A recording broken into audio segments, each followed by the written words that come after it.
सर्वांना क्रांतिकारी जय लवजी, जय अण्णाभाऊ। आज खरं तर पुण्यामध्ये आल्यानंतरला एक वेगळं चित्र पाहिलं। त्या चित्रामुळे मला असं वाटलं की कुठेतरी आज आपण एक व्हिडिओ नक्कीच बनवला पाहिजे, कुठेतरी समाजाला आपण जागृत केलंच पाहिजे आणि स्वतःसुद्धा जागृत राहणं गरजेचं आहे।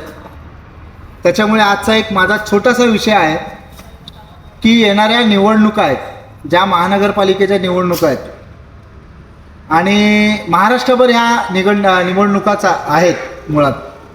तर माझी समाजाला आणि समाजाच्या तरुणांना खास करून तर एक विनंती आहे आणि ज्येष्ठ आजी माझी जे नेते समाजात जे काम करतात त्यांनासुद्धा विनंती आहे की समाजामध्ये कुठल्याही पक्षाचं चिन्ह, कुठल्याही पक्षाचं तिकीट एक उमेदवारी म्हणून आपल्या समाजाच्या लेकरांना मिळते त्यावेळेस तुम्ही हे विचार करू नका की मी ह्या पक्षाचा आहे, मी त्याच्यासाठी का जाऊ। मुळात मी जरी कुठल्या पक्षासाठी बांधील असलो किंवा मी जरी मुंबईमध्ये राहतो आणि कुठल्या संघटनेने काम करतो, पण ज्या ज्या ठिकाणी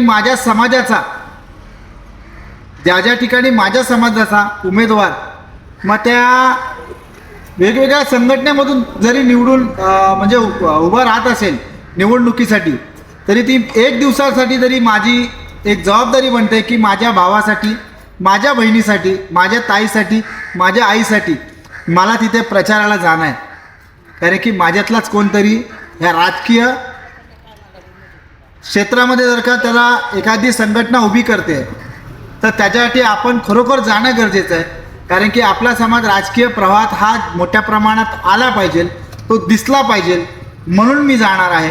आणि ह्या गोष्टी मला वाटते प्रत्येकाने करणं गरजेचं आहे।